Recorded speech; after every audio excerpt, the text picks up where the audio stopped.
Buenas tardes a todas y a todos. Mi nombre es Pilar, yo soy la directora del Centro Ábaco, soy psicóloga, aunque ahora mismo no trabajo aquí en el centro, tengo otro trabajo. Soy directora de un colegio, pero bueno, soy psicóloga de profesión. Entonces, bueno, estamos aquí para presentar el libro Maldita Coraza, escrito por Eloísa, en el que ella cuenta pues las vivencias de una situación traumática y cómo consigue superar esa situación traumática, cómo consigue vencer ese evento, ¿no?, que va asociado además a otros a través de un tipo de terapia muy concreta, una terapia psicológica evidenciada científicamente como es EMDR, ¿vale? Entonces, bueno, estamos aquí para que nos cuentes un poquito cómo es tu libro.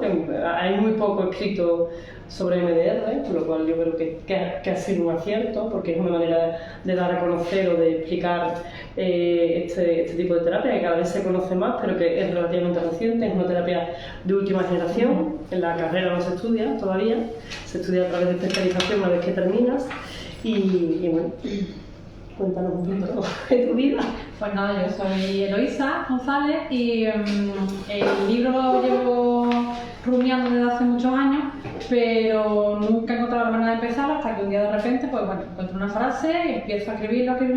El libro ha dado muchísimas vueltas y al final consigo escribir mi historia, que es que yo con 13 años pierdo a mi madre. Y por las circunstancias del momento, bueno, pues como es la educación en aquella época, de que bueno, mi padre, pues no se habla de mi madre, se deja de hablar, quitan todas las cosas de la casa, a mi familia le dicen que no hablen de ella para que no suframos, y lo que me hace es pues evitar de cualquier manera cualquier sentimiento, el dolor, incluso sentimientos buenos. Anda. Hola. Paciencia, caballero. Y nada, pues por culpa de esto pues se me va como bloqueando los sentimientos y me creo una coraza. Todo esto yo lo descubro de adulta, obviamente. Se me crea una coraza que cuando tengo unos 24 años me estalla con un ataque de ansiedad y empiezo a ir a psicóloga. Voy a una psicóloga que me trata estupendamente, me soluciona un montón de cosas en la vida, pero bueno, dejo de ir a ella, al cabo del tiempo me vuelve a ocurrir algo parecido, vuelvo a otra psicóloga y así pues durante unos años, hasta que cuando me quedo embarazada empiezo a tener unos ataques de ira súper gordos, súper fuertes. Y bueno, pues cada vez más fuerte, cada vez más desagradable. Entonces, como yo había trabajado con Pilar aquí en el centro y ella estaba súper entusiasmada con esta terapia, que estaba empezando ella a ponerla en práctica, me acordé porque yo me di cuenta de que muchas veces las situaciones que estaba viviendo estaban súper conectadas a cosas que yo había vivido en el pasado. Entonces nada, hablé con ella, ella me recomendó una psicóloga y estuve pues más o menos un año con esta terapia. Y bueno, pues yo pienso que conmigo han hecho magia. O sea, a mí me ha quitado no solo los síntomas de la ira, sino que me ha convertido en una persona totalmente distinta en cuanto a complejos, a sociabilidad, a mil cosas que describo en un libro. ¿Por qué elegí EMDR? No, bueno, eso ya lo he contado. Elegí EMDR porque yo me había contado aquello, yo sabía que era una terapia para tratar el trauma. Y bueno, después de tantas veces que ver con los ojos, que eso te llamaba mucho la atención por tu profesión. Ya es que, ¿y cómo tal? ¿Cómo? Entonces, bueno. Que yo soy optometrista, por si no lo sabes. Y nada, pues los síntomas sobre todo que tuve, los normales eran pues ansiedad, ataques de ira.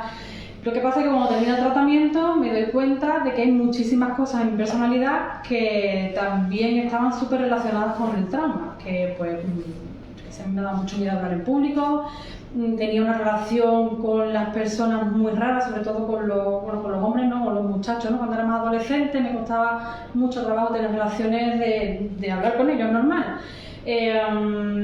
Tenía mucho miedo a estar con más de 2 personas y a decir lo que pensaba, bueno, en fin, una serie de situaciones que yo de repente un día pues descubro que ya no tengo esos miedos y no sabía, yo pensaba que era mi forma de ser y descubro que no, yo no era así, sino que bueno, pues por culpa del trauma que tenía me he ido desarrollando de una manera y ya está, ¿no? Tócate, ¿en qué consiste? Vale. Yo explico un poquito en qué consiste EMDR superficialmente, ¿vale? A ver, vamos a partir. ¿Habéis visto toda la película del revés? que ahora está muy de moda, pues está el revés 2, en el que se habla de cómo funcionan las emociones, ¿no? Las emociones, igual que el trauma, que las situaciones traumáticas, activan 3 procesos en nuestro cuerpo. Activan un proceso cognitivo, un proceso emocional y una sensación corporal, ¿vale? Bueno, pues cuando una persona sufre una situación traumática, se activan esas 3 cosas. Se activa una creencia cognitiva, que normalmente es negativa, porque estamos hablando de una situación de ira, de tristeza, de enfado, de duelo, de inseguridad, de muchos efectos. Se activa una emoción, que suele estar relacionada, pues suelen ser emociones llamadas negativas, como va a ser la ira, por ejemplo, como ha comentado Eloísa, o va a ser la tristeza, o va a ser la envidia, van a ser emociones negativas, y se va a activar algo en nuestro cuerpo. Una sensación de asco, sensación de ganas de vomitar, o una enfermedad a través de la piel, o una enfermedad a través del estómago. Se van a activar varias cosas. Entonces, cuando vivimos una situación traumática, o cuando hablamos de situación traumática, hablamos de una situación de estrés que sufrimos todos aquí, en mayor o menor medida, hemos vivido situaciones traumáticas. Porque la vida está compuesta de eso, de vivir situaciones que nos hacen no sentirnos bien. No todo en la vida es agradable. Estamos hablando de cuando soy pequeña coger piojo, y eso a mí es lo peor que me ha pasado en la vida, a cuando soy mayor tener un accidente de tráfico, o situaciones mucho más graves como puede ser vivir una guerra, o abusos sexuales infantiles, o cualquier otra cosa, ¿vale? Eso un duelo, como es el caso de Eloísa, ¿no? Eloísa pierde a su madre en un momento de su vida que es crucial, como son los 13 años. ¿Cuándo se le activa esto? Cuando ella va a ser madre otra vez, porque además está muy conectado con el sistema de apego, con el apego. Nuestros cuidadores cuando nacemos son las personas que nosotros necesitamos para sobrevivir. Si yo los pierdo de una manera temprana, y con 13 años sigue siendo de una manera temprana, todavía no estamos formados como personas o como adultos, o no disponemos de las herramientas suficientes para poder enfrentarnos a situaciones que nos pueden suceder en la vida, pues eso va a hacer que lo vivamos como una situación traumática. Vale, pues cuando vivimos una situación traumática se nos van a activar esas 3 cosas de las que hemos hablado antes, ¿vale? Pueden pasar 2 cosas: que yo esto lo procese de una manera adecuada y que al principio lo viva como una situación traumática y después esto se digiera y yo poco a poco vaya curándome de esa situación, es decir, pierdo a mi madre, pero en lugar de ocultarlo todo y hacer como si esto no hubiera pasado, me permiten pasar ese duelo, me permiten transitar la emoción de ira, de pena, de llorar, hablar de mi madre, reconocerla, hablar de ella, verla en las fotos. Pues eso va a hacer que mi duelo sea largo pero más transitorio que ocultarlo todo y hacer como si aquí no hubiera pasado nada, ¿no? Lo que hicieron fue invalidar un poco esa emoción o esa situación de duelo. Entonces, ¿qué va a ocurrir aquí? Pues que se me va a activar en el momento en el que pues yo vea a una madre con su hijo, o en el momento en el que yo me quede embarazada. Va a haber situaciones que me van a hacer disparar esa situación de trauma que no ha sido procesada, y eso lo voy a vivenciar yo de muchas maneras, y lo puedo vivenciar. De pronto me ha salido un colon irritable, o de pronto tengo ataques de ira, o de pronto no sé por qué me ha salido psoriasis y se me está cayendo el pelo. La manera que tiene nuestro cuerpo de decir, oye, aquí está pasando algo. Vale, pues, ¿cómo va a funcionar MDR? Cuando nosotros dormimos por la noche, MDR es un tipo de terapia que descubre una investigadora psicológica que se llama Francine Shapiro, que fallece en el año 2019. Esta mujer investiga el sueño, es psicóloga, investiga qué efecto tiene el dormir o el no dormir en las personas, sobre todo a nivel psicológico y emocional. Entonces investiga que durante el sueño nosotros tenemos una fase que es la fase de sueño REM, en la que estamos dormidos, tenemos los ojos cerrados, pero nuestras órbitas se están moviendo. Lo que está haciendo nuestro cerebro ahí es codificar, clasificar cómo han sido nuestras vivencias durante el día, durante ese día. Y en función de cómo han sido, lo que va a ser guardar esas vivencias en diferentes redes de memoria adaptativas. Es decir, si yo soy un niño pequeño y me he caído ese día y me he echado bajo la barbilla, porque todavía no sé andar muy bien y me he tropezado, lo que voy a soñar esa noche, como va a procesar. Hola. Hola. Tenéis un sitio aquí, otro sitio allí y otro sitio allí. Si queréis podéis dejar el bolso aquí.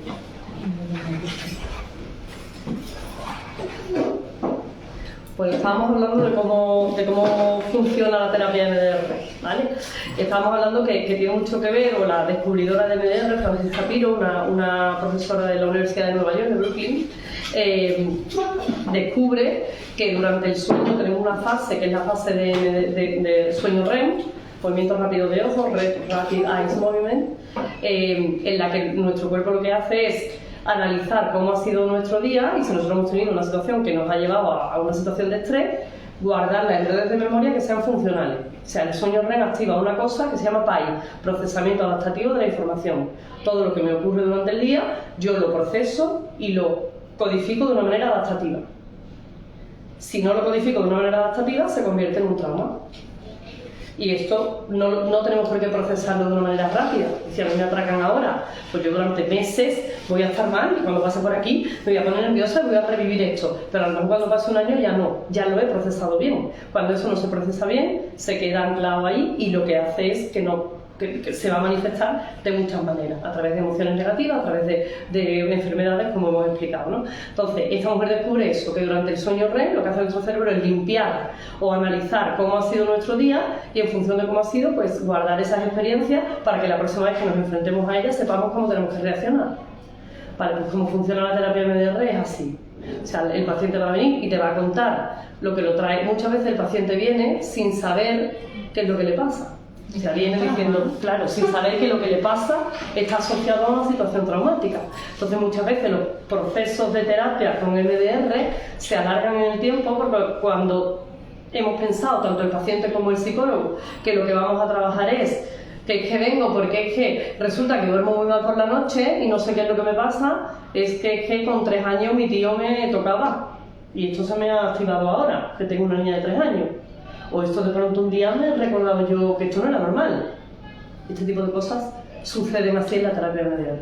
¿Vale? Entonces, ¿qué es lo que vamos a hacer? Pues vamos a exponer al paciente a esas vivencias negativas, mientras lo que vamos a hacer es pedirle que siga con la vista movimientos que vamos a hacer, sobre todo de izquierda a derecha.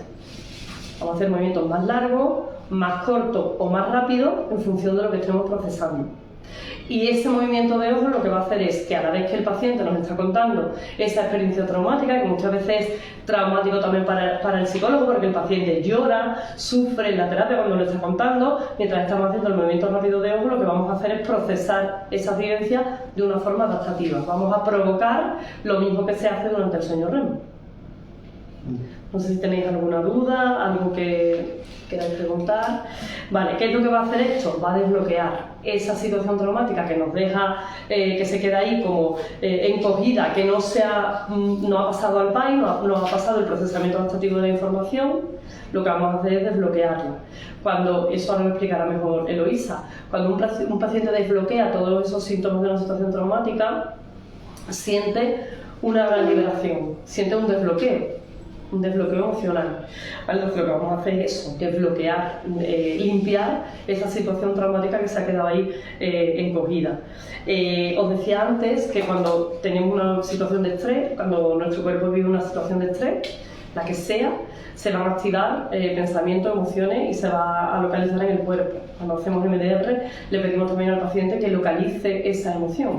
Cuando falleció tu madre y una cosa dolorosa para ti es que quitan de en medio todos los recuerdos que tú pudieras tener de ella.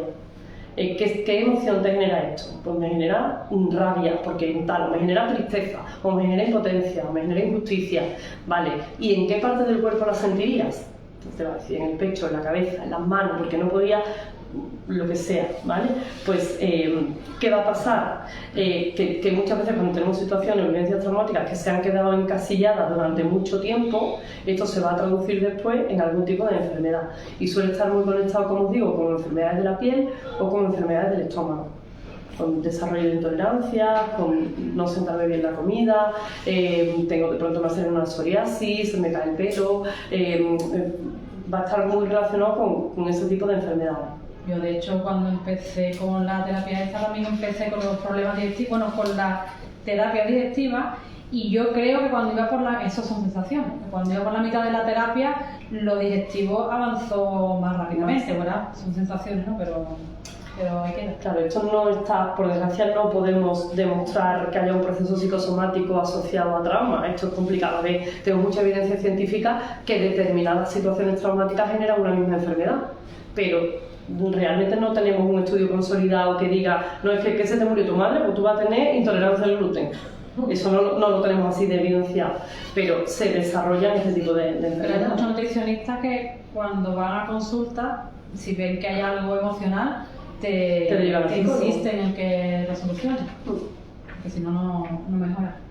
Yo te iba a decir, a mí la sensación cuando tú hablas de cómo funciona el MDR, la sensación, que a lo mejor me equivoco, es como si vosotros los psicólogos estuvierais cogiendo la misma situación y la recrearais para que se procese de manera correcta, ¿no? Exactamente. Incluso O sea, tú me tienes que contar y tú tienes que vivir en tu cuerpo y en tus emociones todo lo que... Sí, a ver, hay muchas veces que no sé, ojalá viniera un paciente adulto y te pudiera contar de pe a pa cómo fue su accidente de tráfico y por eso viene aquí y te diga, mira, es que yo me salté el semáforo y resulta que me choqué contra un camión y es muy difícil que nos encontremos con eso, porque ya os digo que hay mucha gente que viene que cree que es por otra cosa, cuando rascamos, tenemos una situación traumática. No, mi tío me tocaba, pero eso yo ya lo tengo. No, perdona, esto nace de aquí. O sea, este hecho ha hecho que tú tengas una serie de creencias limitantes que te están impidiendo que tú puedas desarrollarte bien.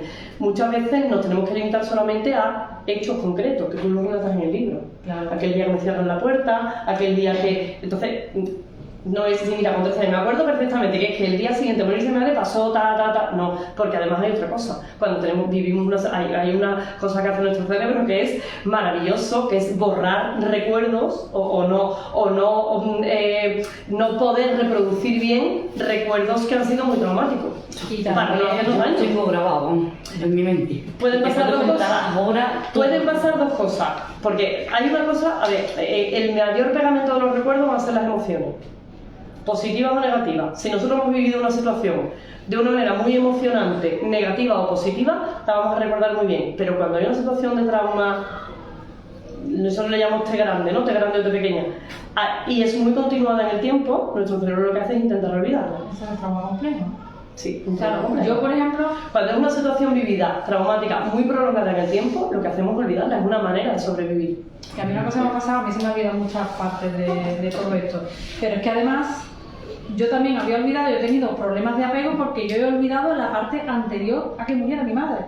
O sea, yo no recordaba tener una familia, tener cariño, y eso me afecta muchísimo. No solo el trauma de perderla, ni el vacío después, ni no pasar el duelo, sino que yo era una persona sin cimiento. Claro, ¿qué pasa? ¿Qué También lo hizo recordar, lo que te quiero decir. ¿Qué entiende tu cerebro? Que recordar eso te va a hacer más daño que olvidarlo. Lo olvido.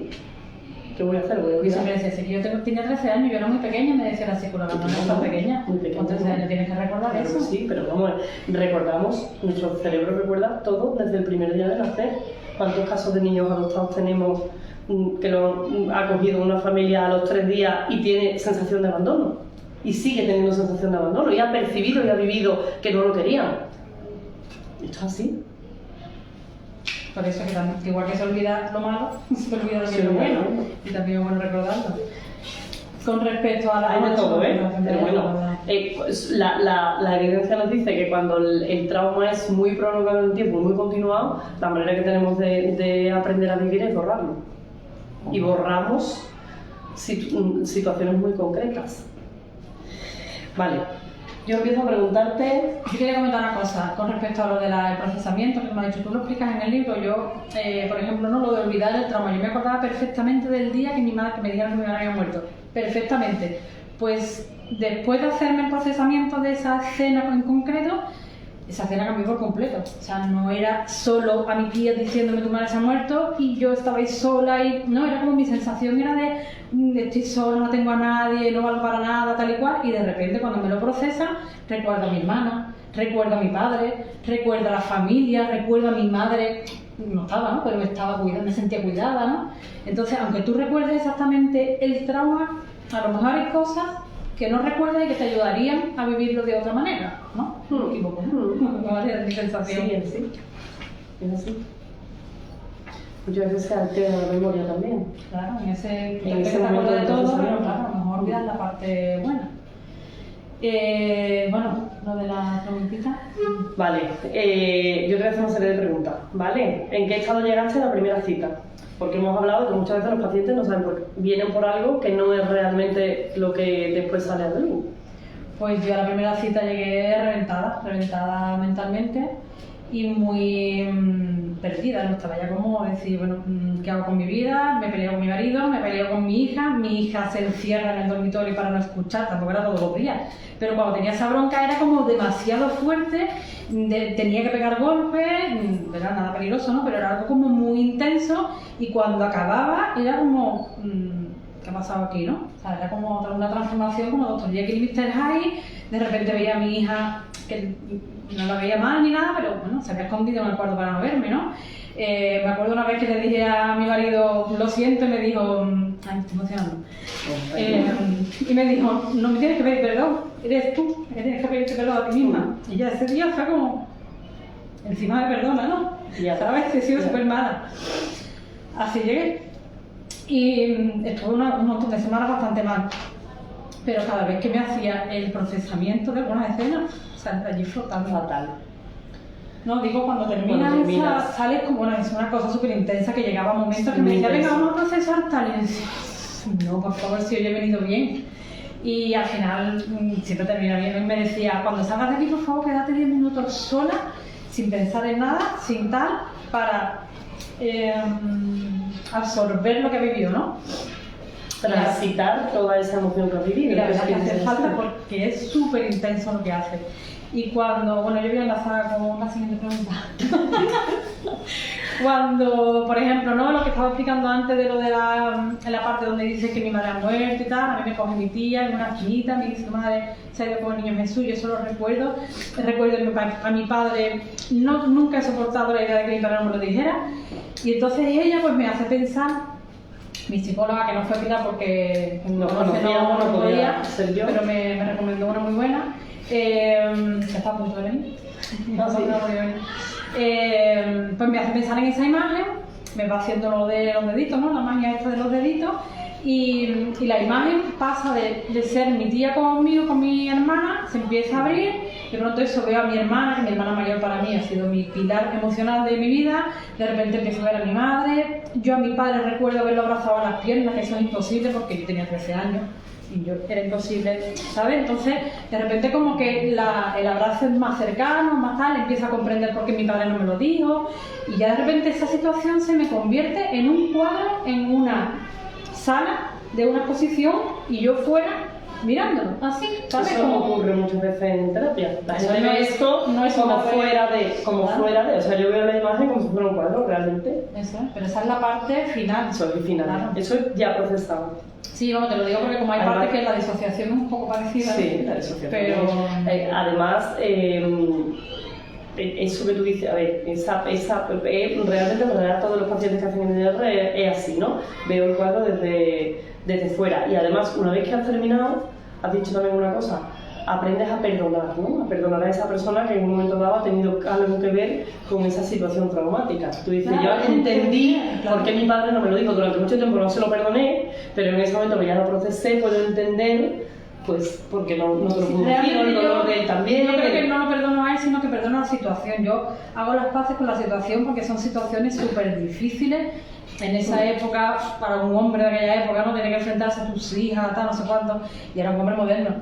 Entonces no es tanto a él, es lo que yo siento, ¿no? Cuando yo termino esta terapia siento que yo he hecho las paces con toda la situación que ha ocurrido y que realmente, aunque bueno, puede que haya culpables y tal, pero ya está, ha sido así. Terminas entendiendo que fue porque fue. Todo el mundo lo ha hecho de la mejor manera posible. Que comprendes a tu padre también. Claro, de un momento en que entiendes eso, la situación, como si Sigo lo pensando que lo hizo mal en alguna circunstancia, pero claro, es que yo también lo voy a hacer mal. ¿Cómo se hacía en ese momento? Claro, yo también lo voy a hacer mal. Yo muchas veces cuando estoy con mi hija digo, es que le voy a generar un trauma, y digo, pues seguramente, ¿sabes? En alguna de las cosas, ¿no? A ver, pero que esto es la vida. Es que la vida no es, ya que no nos equivocamos, es que la vida es así, es que por muy bien que intentemos hacerlo, muchas veces hacemos daño, y también es verdad que del apego, de los sistemas de apego, se sabía muy poco, esto ya se está estudiando mucho. Pero y ahora ya tenemos mucha más herramienta y más conciencia de que implica tener un buen apego, conectar bien con tus hijos, ya sabemos que el duelo se tiene que transitar, se tiene que procesar, que eso de no permitimos que los niños vayan al entierro, se despidan, sabemos que el ser humano tiene que despedirse de sus muertos, o sea, esto es así, lo que pasa es que esto no lo sabíamos, y antes había como mucho tabú, ya cada vez afortunadamente sabemos más. Y bueno, es eso, ¿no? Lo que tú dices de ver esto desde fuera y reconocer la situación o entender o perdonar o hacer las paces con todo eso que ocurrió, pues algo que pasa también cuando... Verlo más objetivamente, yo creo. Sí, cuando procesa. Vale, bueno, ¿qué ocurre en tu mente?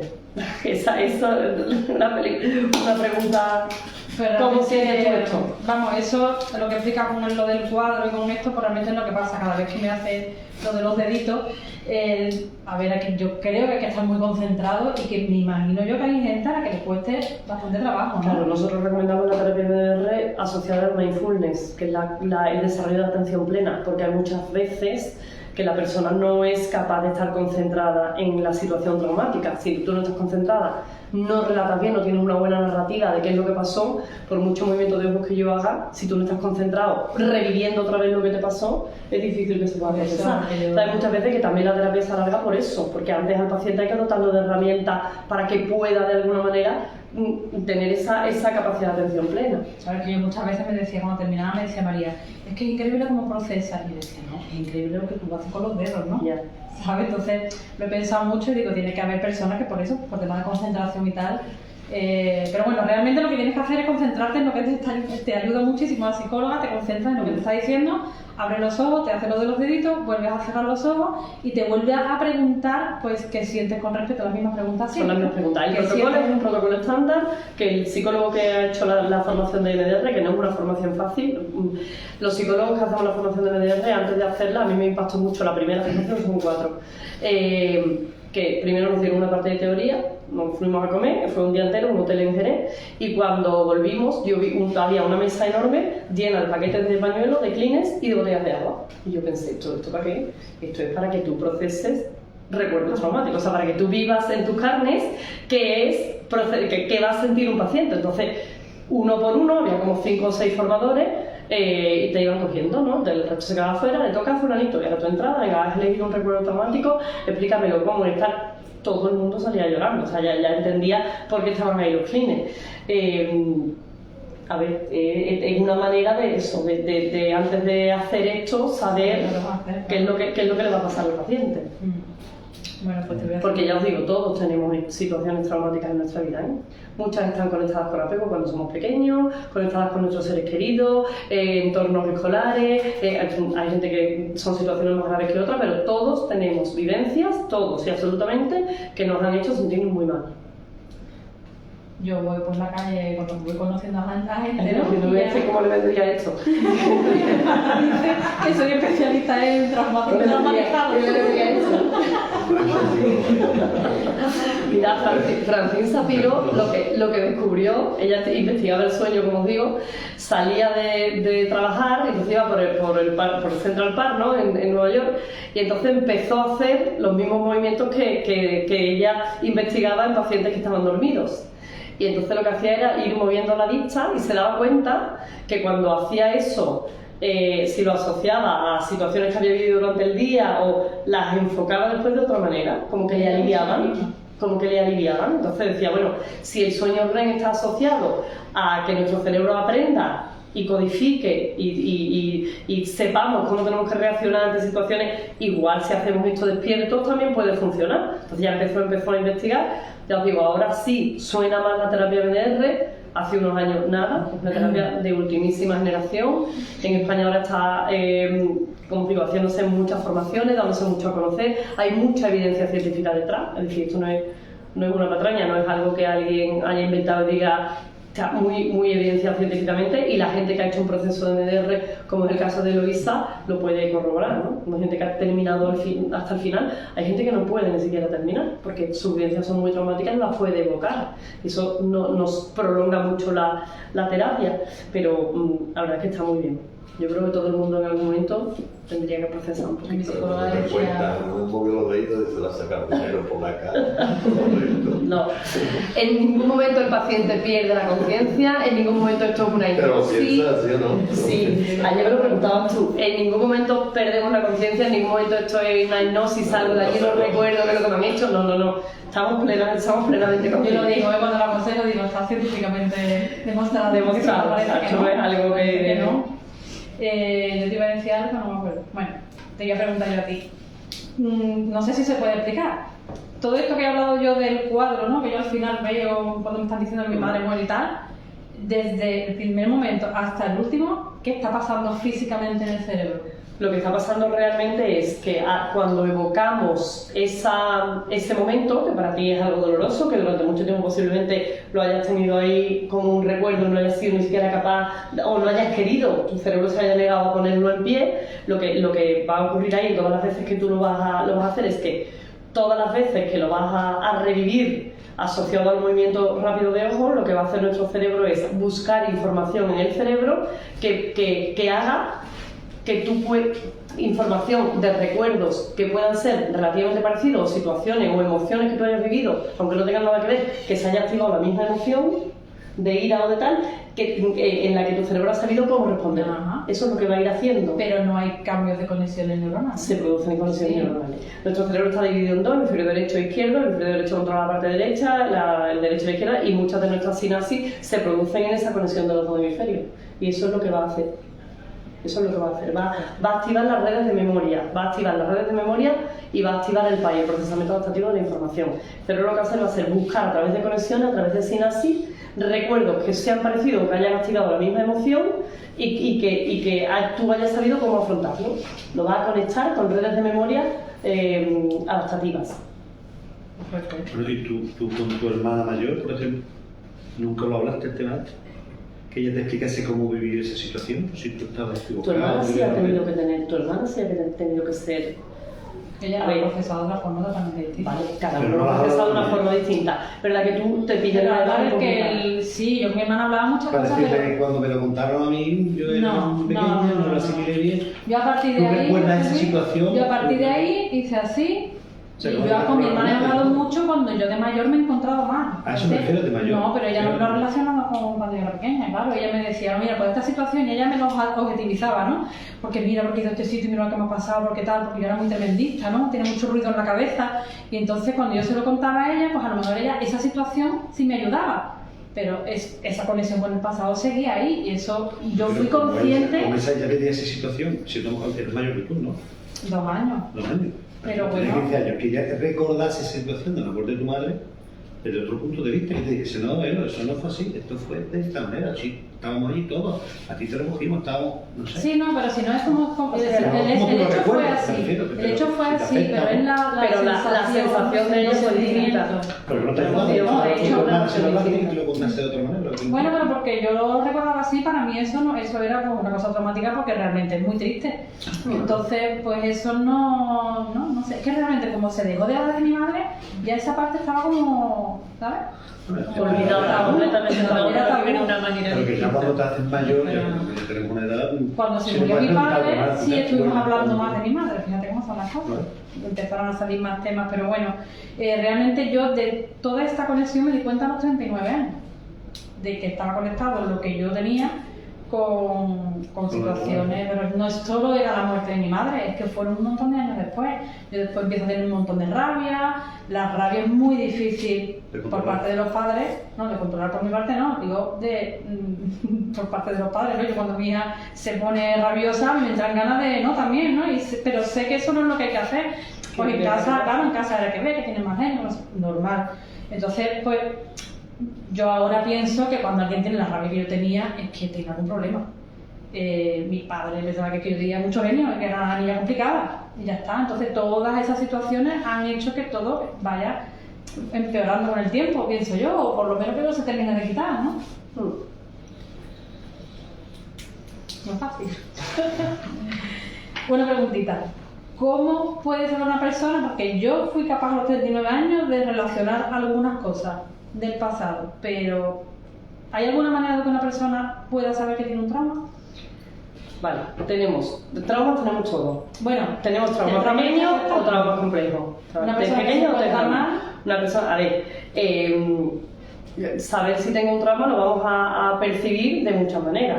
Si se me activa, soy una persona muy rumiativa, si se me activa una emoción negativa que no es normal que se me active en este momento, si desarrollo algún tipo de enfermedad que no sé por qué, nos tendríamos que cuestionar si estoy somatizando o no, esto de dónde parte o de dónde viene, qué me ha pasado aquí, pero muchas veces es muy difícil de identificar.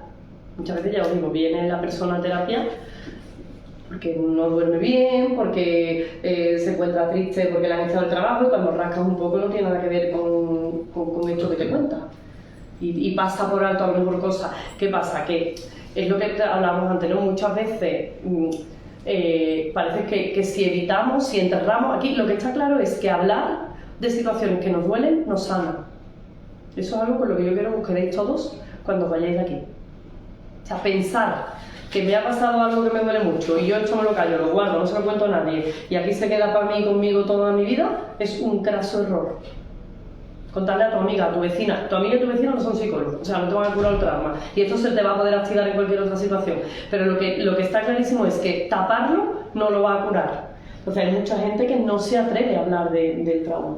Porque es una cosa tabú, porque es algo que, o si habla, lo hace como de una manera muy desapercibida, ¿no? Muy de soslayo, que ahí es donde los psicólogos tenemos que estar atentos y decir, espera, esto no va por aquí. Claro, me ha pasado durante muchos años que no era capaz de hablar de nada, yo no era capaz ni de decir la palabra madre, porque mi sensación era que me iba a derrumbar. A ver, yo tampoco era tan consciente de esto que te estoy diciendo, pero ahora me he dado cuenta de que lo que me pasaba a mí era que decía, para, que te vas a poner a llorar, para, que te vas a poner a llorar. ¿Cuándo podemos saber que tenemos un trauma? Cuando, por ejemplo, a Eloisa, eso está clarísimo, de hecho iba a ser así, se le activa todo esto y ella toma conciencia de, aquí pasa algo, cuando va a ser madre. ¿Por qué? Porque está muy relacionado con haber perdido a tu madre a una edad muy temprana. ¿Cuándo nos podemos dar cuenta? Cuando se nos activan las mismas emociones. Uy, yo sentí esto en otro momento. Yo he sentido esto ya otra vez. Y cuando lo he sentido, lo sentí aquella vez, ¿qué tal? Se nos van a activar emociones que nos pueden dar pistas de que esto está conectado con la situación anterior. Ya os digo, no siempre uno es tan objetivo como para darse cuenta de que tiene un trauma, y dependiendo de las personalidades de cada uno, pues vamos a ser más habladores, más emocionales. Llorar, igual que digo hablar es sanar, llorar, reír es sanar también, sentir también es vivir. Es decir, la gente que yo lloro mucho, tengo la lágrima aquí, entonces llorar también es estar vivo y es transitar la emoción, y cuando uno se trata de llorar, después se siente bien. Pues todo eso nos va a dar pista de que aquí puede haber algo más. De todas formas, ya os digo, hacer un proceso terapéutico nunca está de más, y si además tenemos cosillas ahí que cada vez que las recordamos nos hacen sentirnos mal, quererlas tapar, no quererlas recordar o nos activan emoción, sería cuestión de analizarlo y de recibir ayuda. Entonces ya la última pregunta nos recomiendo. ¿Quién te recomienda MDR? A todo el mundo. Pero sobre todo y fundamentalmente lo recomiendo a todo el mundo, encarecidamente. Porque ya os digo que para formarte en MDR has tenido que hacer un proceso terapéutico de MDR. Pero sobre todo, además, a esa gente que cuando ya llegamos a una edad uno es mucho más objetivo también, ¿no? Pienso que llega una edad en la que digo, coño, voy a vivir toda mi vida con esto, voy a guardar toda mi vida lo mal que lo pasé, o lo mal que me sentí, o tengo ganas de contarle a alguien que lo que me pasó fue esto y que me ayude de alguna manera a descargar. Pero eso cuando eres consciente de lo que ha pasado. Eso también es consciente. Pero cuando no eres consciente, también nuestro cuerpo nos avisa y nuestras emociones nos avisan. Te sientes mal, pero en realidad no sabes por qué te sientes mal. ¿Por qué estoy así? ¿Qué me pasa aquí? También es importante que reflexionemos y nos autoanalicemos, yo, igual que recomiendo un proceso terapéutico de MDR, recomiendo hacer mindfulness. No sé si conocéis lo que es el mindfulness. Hay un programa que es el MBSR, que se parece mucho al MDR, pero no tiene nada que ver, que es un programa de reducción del estrés en 8 semanas, que te enseña a desarrollar la capacidad de atención plena y te hace estar contigo mismo. Y cuando uno hace el programa de 8 semanas de MBSR, de mindfulness, se vuelve mucho más reflexivo, se vuelve mucho más autocognitivo y es mucho más capaz de analizar qué es lo que le pasa. Y muchas veces, cuando empezamos un proceso de terapia de MDR, tenemos que partir de ahí, para que la persona se dé cuenta, se autoanalice y quiera entonces resolver, sanar esa situación traumática que hay detrás. Cuando tú lo hiciste, cuando viene un paciente a terapia, nosotros hacemos una cosa que es historia de vida. Cuéntame tu vida, ¿no? Cuéntame, desde todos los recuerdos que tú tengas, nosotros hacemos una línea en el tiempo, desde tu fecha de nacimiento hasta la actualidad, ve contándome los hechos más relevantes. Mucha de la gente se queda bloqueada. Bueno, pues nací en febrero del 78, que te cuento, me casé en el 92, mi hijo nació en el tal, y no, pero venga, ve contándome, de chica, que no tengo mucho que contar. Tu primera comunión, ¿cómo fue? Y empiezas a tirar. Pues mira, mi primera comunión muy mal, porque no vinieron mis tíos y ya empiezas a tirar y empiezas a sacar. Entonces tienes que ir a hechos muy concretos, porque cuando le pides a una persona que te cuente su vida, es algo muy general. Muy general. Claro, entonces tú dices, bueno, ¿yo qué problemas realmente he tenido en la vida? ¿Cómo están ahí los negritos que se mueren de hambre? ¿O los niños en Ucrania? Que... Bueno, pues todos, evidentemente ahí estamos hablando... contarte el problema, no es tan fácil eso también. No es fácil. Es algo, es abrirte en canal, es desnudarte delante de otra persona a la que tú no conoces, que además eso tiene que ser así. Tiene que ser, un paciente no se puede sentir juzgado, ni se puede sentir cuestionado, ni puede tener ningún tipo de relación con el terapeuta. Yo no puedo tratar a Eloisa y después con ella a tomar una cerveza. Vamos, de hecho... Porque tú no te vas a sentir cómoda, ni yo me voy a sentir cómoda. Y verás, yo a lo mejor ni me lo planteé, pero después de haber hecho la terapia, dije, menos mal, vamos. Ya. Porque es que allí suelta el estado en el que te queda, vamos, que va, que vergüenza. Que hay gente que después de procesar ha vomitado. Gente que después de procesar ha tenido que ir al cuarto de baño a vomitar. Porque además cuando uno, dependiendo de la situación traumática, la emoción de las cosas activa muchas veces. Todo lo que sale y todo lo que entra hace que te genere sensación de asco. Entonces, bueno, yo te había apuntado aquí, yo creo que hoy en día a nadie se le ocurre. ¿Qué ha pasado? Se ha acabado el tiempo del directo. Porque ya vas a la hora. Tengo que cerrar la aplicación, ¿viste? Información de aplicación a cerrar.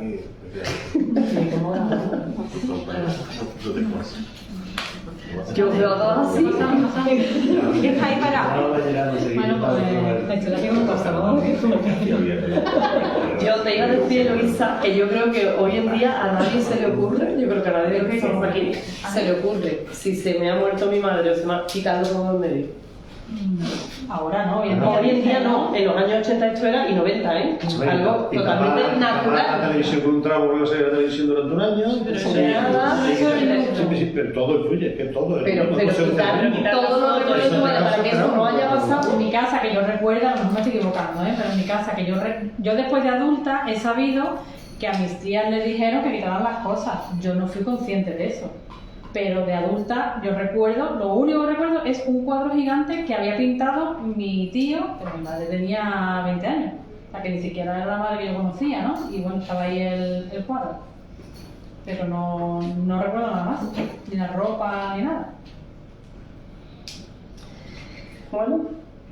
Tú cuando dices que los traumas es bueno hablarlo con gente, con los amigos y todo eso, es bueno hablarlo con ellos porque todo lo que se habla y la gente no tiende a darte consejos. Claro, eso es un problema. Eso es un problema. La gente tiende a darte consejos, otra cosa es cómo tú tomes esos consejos. Pero claro, uno no está cuando no estás con un especialista, pero todo lo que sea sacar para afuera, compartir y hablar es sanador. Es mejor que guardarte. Tienes que encontrar a alguien que te escuche. Claro, es. No que luego te quiera decir. No que luego te dé consejo, o te juzgue o te diga, bueno, tienes que hacer, tendemos mucho a hacer eso, ¿no? Yo conozco a gente que a lo mejor claro, yo ya voy recomendando psicólogos a todo el mundo. Y conozco a gente que a lo mejor le recomendado a un psicólogo y dice, no, pero si yo hablo con mis amigos. Y me decía, si tú supieras lo que yo conté el primer día de psicología de mi vida, porque además, claro, los psicólogos dicen preguntitas, ¿sabes? Que a lo mejor no se les ocurre hacerlo y hacen pum pum. Y te quedas como. Y empieza tacatá, y eso un amigo te lo hace. Pero bueno, sí es verdad que lo que tenemos muchas veces de no, esto ha pasado, ya no se habla más, se guarda esto aquí ya, lo tapamos todo, que esto ya no vuelva a salir, eso sí que no es sanador para nada. Pero que hay que ser consciente de a quién se lo cuentas, claro. Y que luego lo que te puede decir si le va hasta cierto punto no puedes hacer caso. A ver, exactamente, yo lo puedo, pues mira lo que me ha pasado, porque me pasó cual, porque ahora la respuesta que lo te doy, lo que tenías que haber hecho es, ahí es donde no podemos filtrar. Ahí es donde tenemos que filtrar. No sé qué, que le ha pasado lo mismo y todo esto, es que no quiero eso, yo no quiero hablar. Lo que quiero es contarte lo que me ha pasado, porque es una manera de si no tenemos a quien contárselo, otra cosa que es muy buena es escribirlo. Escribirlo con un boli, no con ordenador. La conexión cerebro-mano es importante ahí. Y después lo rompes. ¿Qué? Lo escribes y lo puedes romper, ¿no? Lo escribes, lo rompes, lo lees, lo guardas, lo que quieras. Lo publicas. Lo publicas.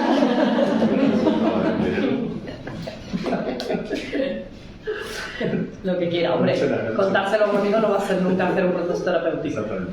Pero Es mejor que callarse. Pero es mejor que callarse, efectivamente. Pero es mejor que decir, no voy a hablar de esto nunca, esto ya se entierra aquí. Bueno, pues Bueno, ya duda, está. pregunta. ¿Algo pregunta? Bueno, Ya todo el mundo tiene que leer el libro. No.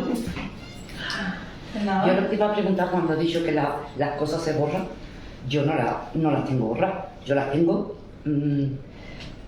Sabía la hora que pasó lo de mi madre, todo. La gente que estuvo, la gente que me habló, la gente que se acercaron a mí, todo aquí. Ahora, también, todo lo que tengo aquí, yo soñaba con la muerte de mi madre. Entonces yo en mi sueño, soñando con la muerte de mi madre, yo hice todo lo que había soñado. Eso es procesar la información. Solamente me fallé en solamente una cosa, que cuando pasara yo tenía que llamar a mi hermana, y lo que hice es que llamé a una amiga.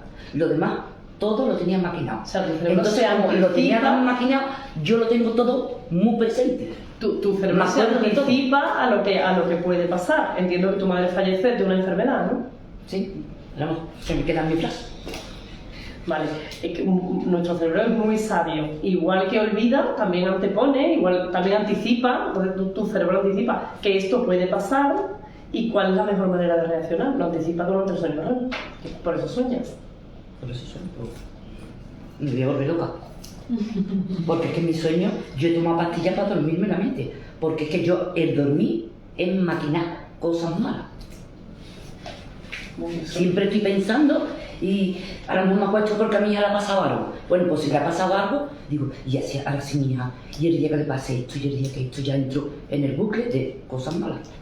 ¿Qué haría yo, Dios mío, de mi alma? Pero eso en el pensamiento, no en un sueño. No, ya en mi Esto no sueño. puede dormir o se acuesta ya agitada pensando con un pensamiento rumiativo de qué es lo que puede Con pasar. 2 pastillas toma para dormir. Vale. Y no duermo. Vale, pues yo te recomiendo que hagas mindfulness, que hagas meditación. Yo tengo un trauma, pero un Respiración, trauma relajación, gravísimo. meditación, que es la única manera Sí, que me vamos a vuelve tener loca. de parar nuestro cerebro, de parar nuestro cerebro de esos pensamientos rumiativos, de centrarnos en nuestra respiración. Mindfulness te va a enseñar a respirar y no va a ver. Las pastillas para dormir pueden ser un remedio momentáneo, pero no van a ser un remedio para toda la vida. No te van a hacer parar ese pensamiento, esa anticipación continua. A mí mi psicóloga me decía alguna vez, de hecho, mira, que lo que me entra en ganas ya es de tomarme un antidepresivo o un ansiolítico.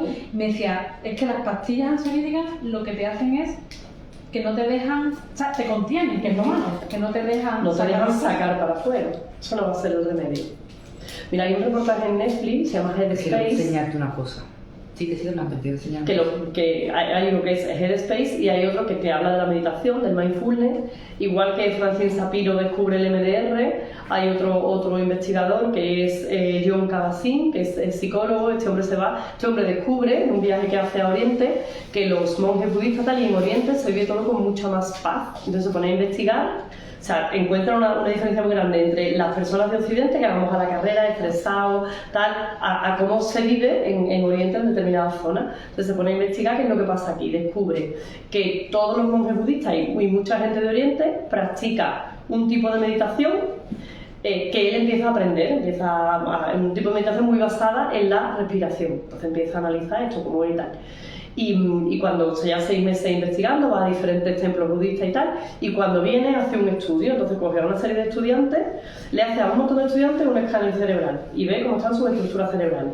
Y durante 8 semanas, por eso el programa se llama, somete a técnicas de relajación y de meditación a un grupo de estudiantes. Cuando terminan esas 8 semanas, vuelve a repetir otra vez la resonancia magnética y descubre que los que han hecho meditación han ampliado sus zonas del cerebro relacionadas con la emisión de dopamina, serotonina y endorfina, que son los neurotransmisores relacionados con la felicidad, y han reducido las zonas del cerebro que expulsan cortisol y adrenalina, que son las que se expulsan en situaciones de estrés.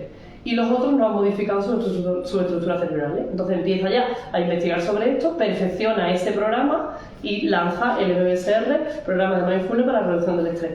Entonces, bueno, el programa de Headspace que hay en Netflix habla de esto, cuenta la historia de John Kabat-Zinn, que está muy bien, y además propone meditaciones cortitas después de cada capítulo, creo que son 8 o 10 capítulos. Y luego hay otro que es, ¿qué problemas son los que la gente tiene para dormir? Es que no me sé ahora mismo el título.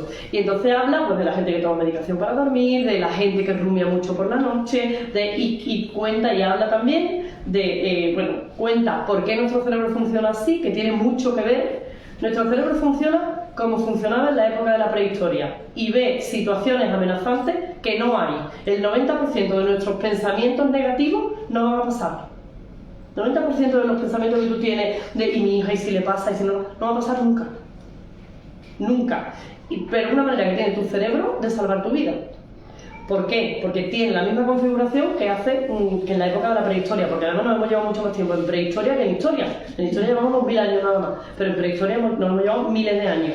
Entonces, ¿qué pasa? Que un cavernícola cuando salía de la cueva lo más seguro era que lo mataran, o un bicho, o un meteorito, o se ahogaba, lo más seguro era que no tuviera comida, pues estamos gordos. Porque nuestro cerebro dice que cada vez que hay comida hay que comer. Tenemos que comer, porque es la manera que tenemos de asegurarnos que vamos a tener sustento en un momento en el que no lo tengamos. O sea, hay un estudio chulísimo relacionado con los helados. ¿Por qué no podemos parar de comer helados? Y es porque en la prehistoria, cuando un hombre cavernícola encontraba un panal de miel con esa misma textura y dulce, se lo tenía que comer entero. A tener reserva. Porque tenía mucha reserva. Entonces, no podemos parar de comer. Un helado es muy difícil que tú pares de comer, te lo compras en la tablina y te la comes entera porque es una textura y un sabor y unos ingredientes muy parecidos a los que tenía la miel. Así funciona nuestro cerebro. O sea, lo que hace continuamente es prevenir que no nos pasen cosas malas. Que no nos van a pasar la mayoría de las veces. O sea, nos hacemos mucho daño. Mira cómo acabé. Claro.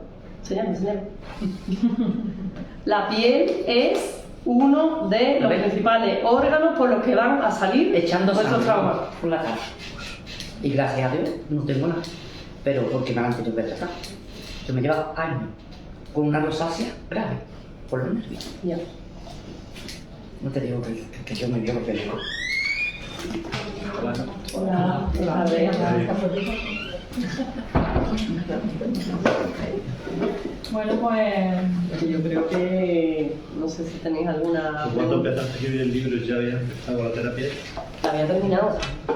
cuando empecé a escribirlo, no me acuerdo. Llevas 2 años, creo que decía. No, yo creo que empecé con la terapia después. Es que el libro empecé a escribir un poco mi historia. Y ya después, cuando empecé con esa terapia, le cambié un poco la... Al principio del libro hablo de las otras terapias que hice.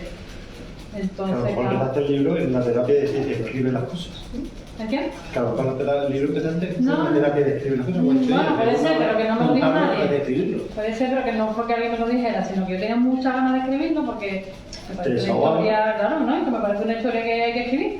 Y ya cuando termino con esto así, ¿no? Con este final apoteósico para mí, pues digo, mira, pues ya aprovecho y lo cuento porque... Hay muy poco escrito de investigación, mucho, pero gente que haya contado su historia a través de un proceso terapéutico de MDR hay muy poco, ¿no? O sea que está muy bien. Yo creo que deberías que potenciarlo más. Porque primero no todo el mundo es capaz de abrirse en canal y contar su historia, contar su mierda, porque al final lo que hay no tanto escribirlo, sino publicarlo, ¿eh? Al publicarlo, claro, ya te vas enfrentando, que no cuento nada más, pero bueno, te vas enfrentando a gente que no sabe que ha estado tan mal, entonces ya te sientes incluso más cuidada que antes, ¿no? Porque empieza la gente a decir, ay, que yo no sabía esto, qué tal, y conversaciones muy bonitas y la verdad es que sí, que una vez que lo publicaba, así cuando me agotaba. Que no me la han dado en todo, ¿Cómo? que no me la han dado en todo. No te lo han dado. Pero es verdad que hay muy poco escrito de MDR, sobre todo de pacientes que hayan sido capaces de escribir. Mi dedo me coge los movimientos oculares. ¿Te lo coges? Sí. Pues nada, lo miro y cuando esto le hago, le hablo de algo. Te habla de la fase REM del sueño. Movimientos oculares. Claro, te habla del tiempo que has estado en sueño REM. El REM y los movimientos oculares. La fase REM sí te da, que son muy cortitas. Es de lo que más me da a mí. La fase REM es cuando soñamos, es cuando nuestro cerebro está más parecido a un estado de vigilia. Y ahí estamos en eso, procesando todo. El sueño REM va a llegar siempre después del sueño profundo. Tenemos 4 fases de sueño. Cuando ya hemos hecho sueño profundo, que aproximadamente a las 2 horas más o menos de estar dormido, es cuando empieza el sueño REM. Pasa el sueño REM, vamos a volver otra vez a sueño leve, medio, tal, pasa el sueño profundo, otra vez sueño REM. Hay varios momentos de sueño REM en la noche. ¿Y tiene algo que ver te puedo preguntar, que una persona que no esté bien psicológicamente tenga el sueño alterado de vigilia más largo con lo de procesamiento o no tiene nada A ver, quiero decir, yo me llevo toda la vida durmiendo superficialmente, gracias. Y ahora, es verdad que me sigo despertando con nada, pero yo ya no soy consciente de que estoy pasando la noche en mi cama. Yo antes era consciente de toda la noche y ya no. Tiene algo que ver no solo con el trauma y el sueño, sino con el procesamiento, como estamos hablando de REM. Tiene que ver con que cuando tú tienes muchas situaciones que tu cerebro no es capaz de codificar y de guardar en redes adaptativas de memoria, ahí va a estar mucho más agitado, claro. Esto es como el móvil cuando está intentando coger wifi o está intentando... No va a ser capaz de ubicar esas situaciones. Pues ya lo veo mucho mejor. Ahora duerme, cuando estoy dormida, antes no. Ya. Es curioso. Yo no me siento dormida Sueño, nunca. lo que pasa es que no eres consciente de que has soñado. Entonces, Yo sí. ¿Verdad? No me siento dormida y además me llevo toda la noche, abro los ojos, pues yo cierro, así, cojo años y el COVID, me lo pongo aquí, cojo el otro, me lo pongo de aquí, saber que me está vuelvo durmiendo, de saber que está a... durmiendo. Me pongo yo misma, me he dormido ya. Otro me abrí los ojos, sí me llevo. Pero yo sí me he llevado años, ¿eh? Y ahora es como que es verdad que me despierto con nada, pero cuando estoy dormida estoy descansando. Yo he estado dormida y han estado hablando al lado mío y me han dicho, no, mi marido, mi ejemplo, y han dicho, mira, la que está saliendo en la tele se parece a tu madre. Y decir yo dormía y despertarme y decir yo, a la misma es tu hermana, se parece a tu hermana, y contestarte porque no llego hasta dormir. Igual que yo. Pues ya. Pero todos los psicólogos no dan este tipo de terapia. ¿Cómo? Que todos los psicólogos no dan este tipo de terapia. Tienes que ir a uno que sea especialista en MDR. Cualquier proceso terapéutico con un psicólogo te va a ayudar. Lo que pasa es que el trauma está mucho más aconsejado que sea a través de terapia MDR.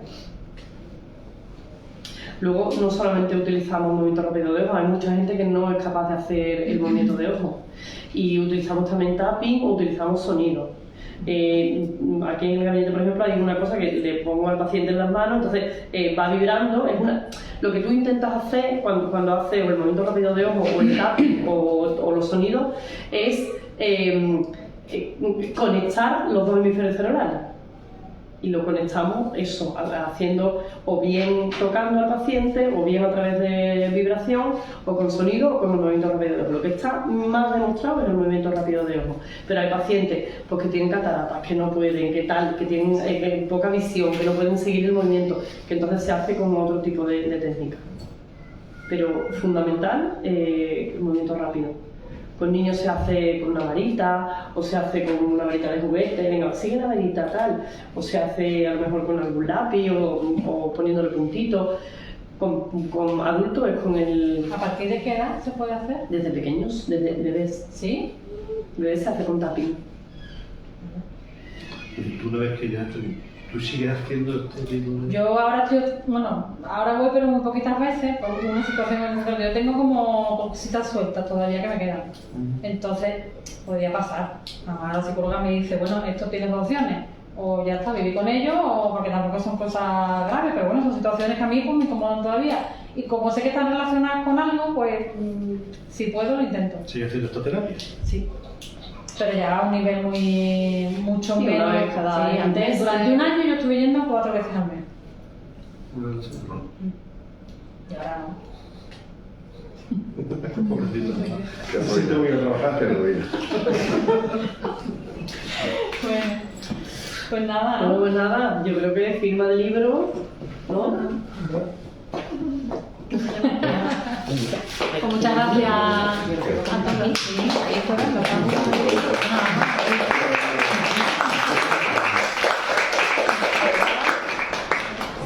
¿Ah, todo bien? Sí, todo bien. Adiós. Esperamos que os haya gustado. Pues Luisa, ponte aquí si quiere y los que queráis que os lo diga. Pero yo quiero guardarlo. Pero ahora te pregunto, ¿seguro? Sí. Sí. Sí, pero